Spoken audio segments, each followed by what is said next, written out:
Hi. Um, I've skipped some of this book, I guess, discourses to try to find some particularly interesting pieces. This part here is how the soul leaves and enters the body. I'll skip the first paragraph. This then leads us to the question of how the soul leaves the physical body. Many people think that when they are freed from the physical body, it is always a set law that you leave from the top of the head. Others will say that you go out just the opposite way. Well, all that is just theory. The truth is that it depends entirely upon the circumstances.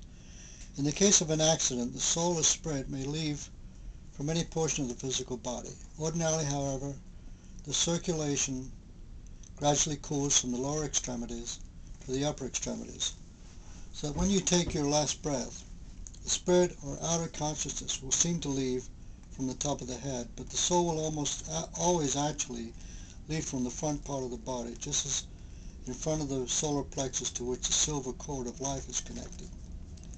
What causes the soul to leave the physical body? We all know the answer to that. The reason that you have to get out of that garment, the house, that is the soul's dwelling place, is simply because the heart stops beating and the organs stop functioning. This in turn causes a multitude or a series of events in the human body, and it is just like your automobile when it has run out of gasoline. You don't have any fuel and the motor slowly dies.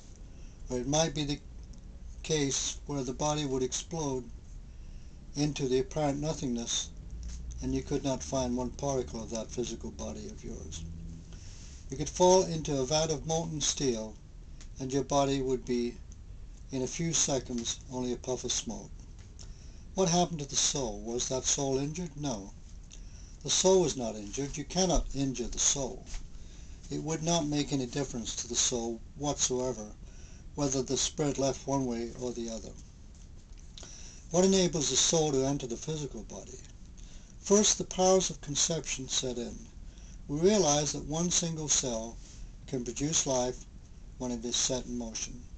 Then it starts to multiply, and soon the cell life is multiplied tens and thousands and billions of times. From one single cell, many cells begin to form. And through that process, they gradually begin to build the body.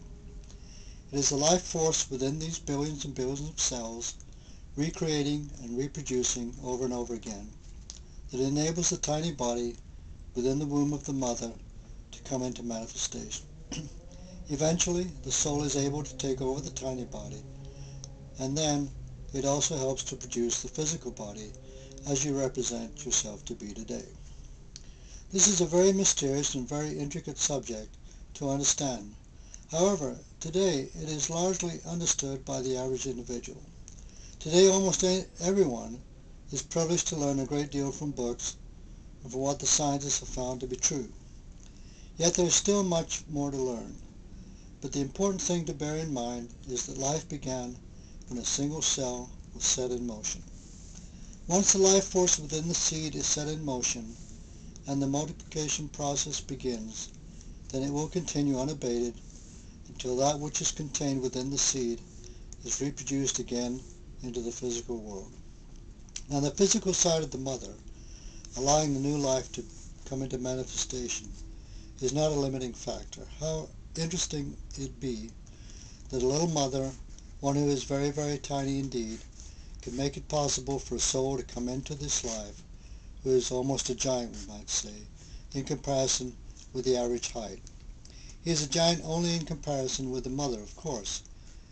He could be 3 to 4 times the weight of the little mother who had originally brought that soul into life. Every form of life has a soul. Now, this doesn't apply only to human life. No, indeed, it does not. This principle applies to all of nature. A single grain of wheat will bring into being that which it represents itself to be, no more, no less. It will not represent itself to be anything other than wheat.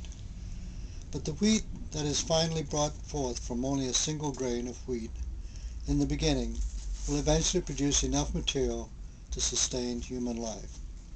It will so multiply itself that it can be said that one grain of wheat can produce in time as much wheat as would ever be needed to sustain the people of your country for many a year to come. All this from one grain of wheat.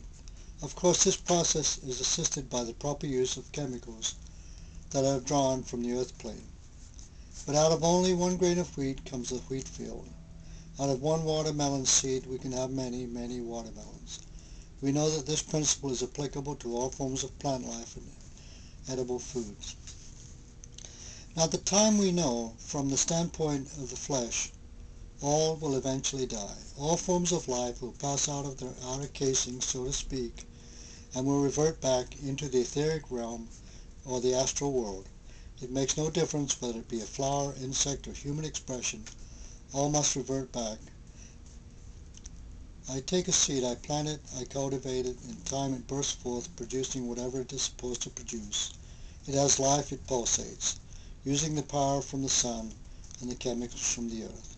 The seed is able to produce plants, fruits, vegetables, and the like, to bring forth other life of the same species. But soon it too shall die. It will wither away and revert back into the essence of the ether, so to speak, and from there, within that great consciousness, it will eventually return again unto the physical plane. Everything, absolutely everything, goes through the same process of re-embodying itself. We must strive to understand that every form of life has the essence of life right there within itself. It has a soul. Everything that is brought into manifestation which has life also has a soul. Be it a rose, be it a fruit, be it a flower, or be it this or that, it still has a soul. It has consciousness, and perhaps neither you nor I can divinely attune ourselves to its particular rate of vibration. But through our love, our thoughts, or whatever it be, it can respond because it too is pulsating with the universal consciousness God. If you and I are pulsating with the universal consciousness God, then all other species must also be pulsating with that same consciousness, because everything has life. When a rose dies on the earth plane, it begins to live where? It begins to live in the spiritual life. If you have flowers on the earth plane, that means that we have flowers over here, on this side. A spiritual rose or an etheric rose is just as beautiful to us on this side of life. It is far more brilliant in color, indeed, than the flower that comes upon the earth. I can vouch to that because I've seen it on the other side. Yet eventually it must take on the physical garment. We would say that the physical rose is the imperfect rose. Over here it is the perfect rose, because it has depth, it has brilliance, it seemingly pulsates more readily with the universal consciousness God. Yet it returns unto the earth only to revert back again into spirit. Then it returns once more unto the earth, and even after you pluck it, it will live as long as it can on the earth plane until the essence of that rose begins to fade away again and to revert once more back to the place from whence it came. A rose that was born on the Pacific coast perhaps 10 or 15 years ago, or even less time than that, may now be in manifestation in other parts of the nation or country. There it is, multiplying and allowing other roses to manifest on the earth plane. Then when it eventually disappears and seemingly disintegrates from the sight of man, it only goes back into the ether from whence it came. It is constantly being reabsorbed and reproduced. The element that will be reproduced 10 or 15 years later may not be the same, no, but the essence is always the same. The soul is the same. Yet even the same element of that rose will eventually be reproduced, given enough time. It may take 1,000,000 years or more for the larger cycle to complete itself, but eventually, and it makes no difference whether it be on the physical plane, the astral plane, or in the various other regions and divisions of the world over here. That same element of the very same rose will be reproduced once again.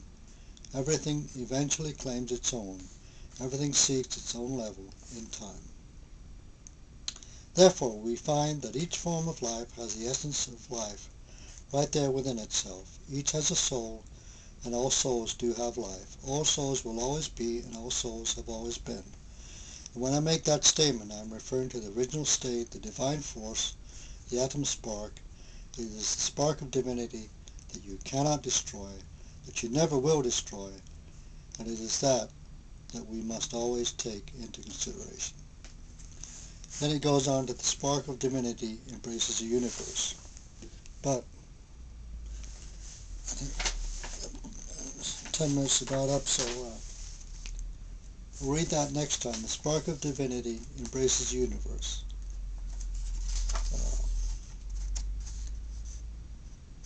Okay, we might finish this book. I've only read bits and pieces, of course, all the way through. And then I'll try and do some recordings again from the lectures. Maybe some more of Jesus. Okay.